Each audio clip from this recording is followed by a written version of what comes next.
I wouldn't say I'm fearless. In fact, I think I feel fear quite strongly. But what we're doing is, what I'm doing is, I think is important enough. Then I just override the fear. Mm-hmm. So, but it's not as though I feel like more strongly than I would like. I think also people tend to overweight risk on a personal level. It's one thing if you've got, a mortgage to pay and kids to support, and that if you were to deviate from your job, how are you going to feed your family and pay the rent? And okay, that's understandable. Let's say you're young and you're just coming out of college or coming out of high school or whatever.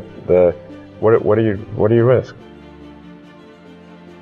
What is education? Like, you're basically downloading data and algorithms into your brain, and it's actually amazingly bad in conventional education. It's like, it shouldn't be like this huge chore. Like, the more you can gamify the process of learning, the better. If we can do things that expand the scope and scale of consciousness, then we're better able to ask the right questions and become more enlightened, and that's really the only way forward. But I think people can choose to be not ordinary. They can choose to not necessarily conform to the conventions that were taught to them by their parents. Yes, I think it's possible for ordinary people to choose to be extraordinary.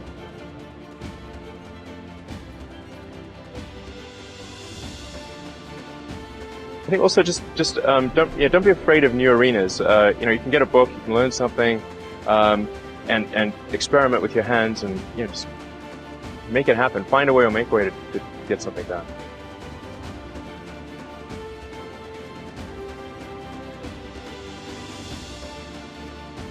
Not being motivated personally by money is not the same as saying that I think SpaceX shouldn't make money. In fact, it's very important that SpaceX is profitable, or we will not be able to earn the money necessary to continue future development.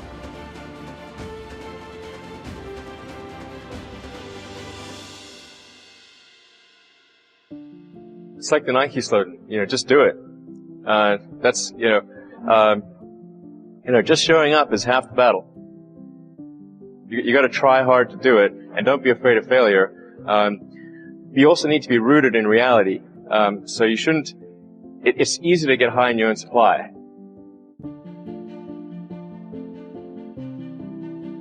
You've got to not be afraid to innovate, but also don't delude yourself into thinking something's working when it's not, or you're going to get fixated on a bad solution.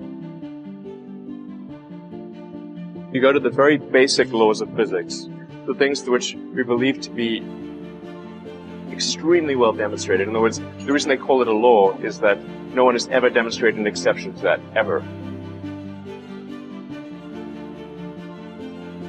As Edison said, it's 1% inspiration, 99% perspiration.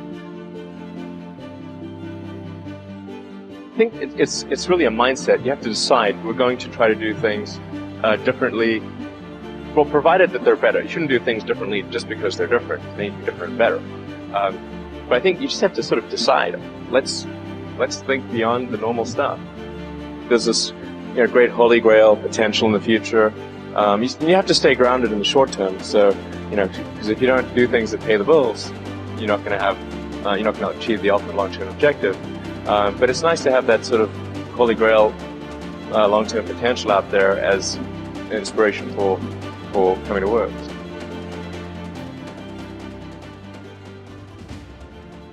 No, I'm a volunteer. I don't need the money. There's nothing. It's not like I'm sitting here saying, I wish I could buy such and such a thing. I buy it. I get paid minimum wage, actually. I don't even get overtime.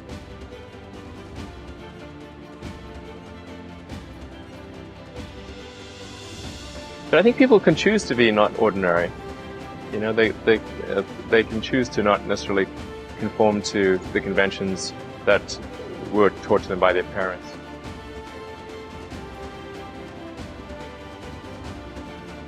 Yes, I think it's possible for ordinary people to choose to be extraordinary.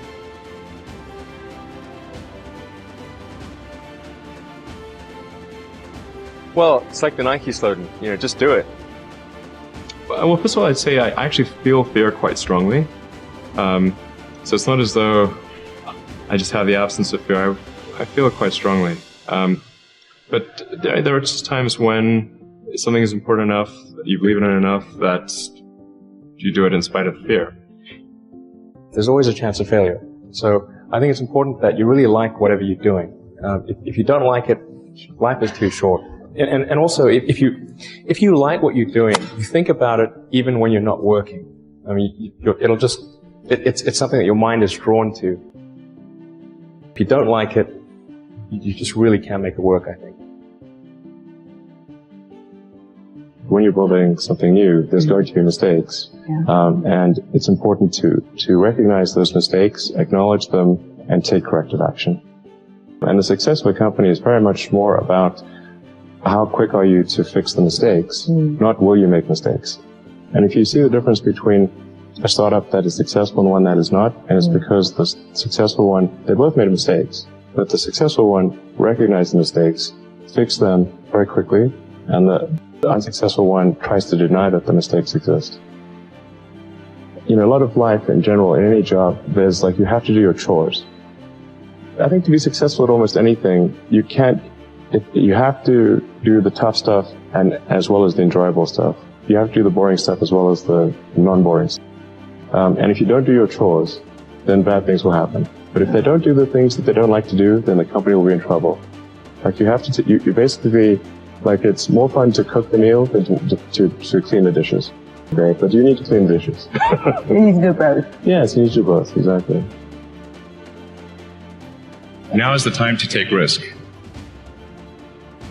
You don't have kids. As you get older, your obligations increase. And once you have a family, you start taking risk not just for yourself, but for your family as well. It gets much harder to do things that might not work out. So now is the time to do that before you have those obligations. So I would encourage you to take risks now. Do something bold. You won't regret it. When starting SpaceX, I thought the odds of success were less than 10%. Yeah, same with Tesla. I thought the odds of a car company succeeding were extremely low. And I just accepted that actually probably I would just lose everything. But that maybe would make some progress. If we could just move the ball forward, even if we died, maybe some other company could pick up the baton and keep moving it forward.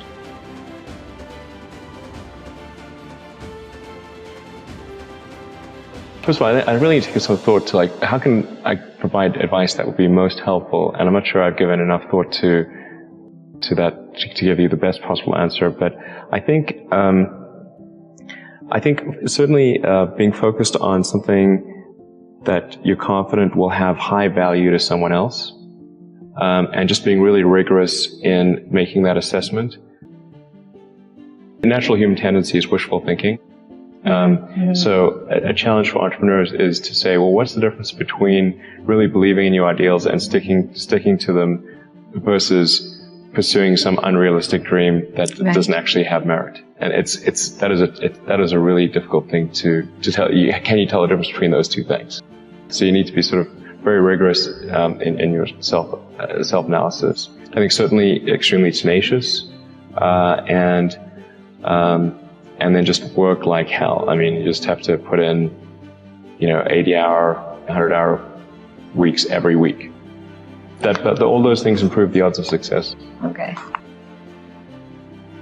If other people are putting in 40-hour work weeks and you're putting in 100-hour work weeks, then even if you're doing the same thing, you know that you will achieve in 4 months what it takes them a year to achieve. I think one of the biggest mistakes people generally make, and I'm guilty of it too, is wishful thinking. Like you want something to be true, even if it isn't true. And so you ignore the things you ignore the real truth because of what you want to be true. I don't ever give up. I mean, I'd have to be dead or completely incapacitated.